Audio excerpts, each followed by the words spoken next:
na merong t-shirt sila tapos meron silang logo dito.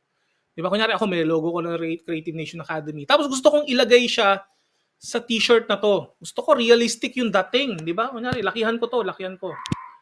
Tapos kailangan ilagay ko siya dito. Kaso nga lang, pag tinignan nyo, parang hindi siya realistic. Di ba? Parang pinatong lang siya.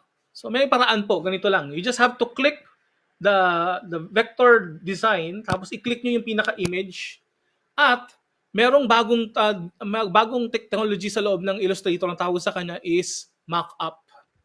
Ganito po siya. Click natin tong window, tapos meron kayo makikita din ng mock-up data. So ano nagagawa niyan?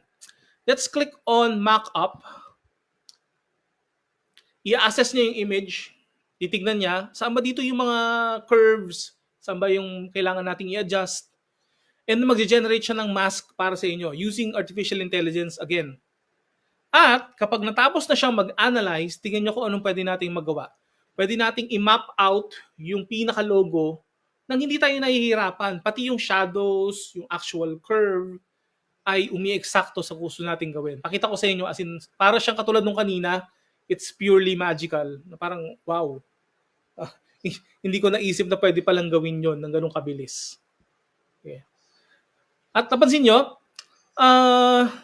nag-generate siya ng mockup, pero dito sa baba, meron nga siyang templates dito na pwede nyo na magamit. Tingnan nyo. Nakita nyo? I can easily create something like this. Kunyari, gusto ko ganito yung design. I can easily do that. Diba? Gusto kong ilagay dito sa gilid. Kunyari, gusto ko sa sleeves. Pwede kong gawin yan sa sleeves. Nakita nyo? Yan, sa sleeves. Pwede ko pang liitan yan kung gusto ko maliit lang yung design. Gusto ko nasa ibaba, pwede kong gawin yan dito sa pinakababa. That's what we call mock-up.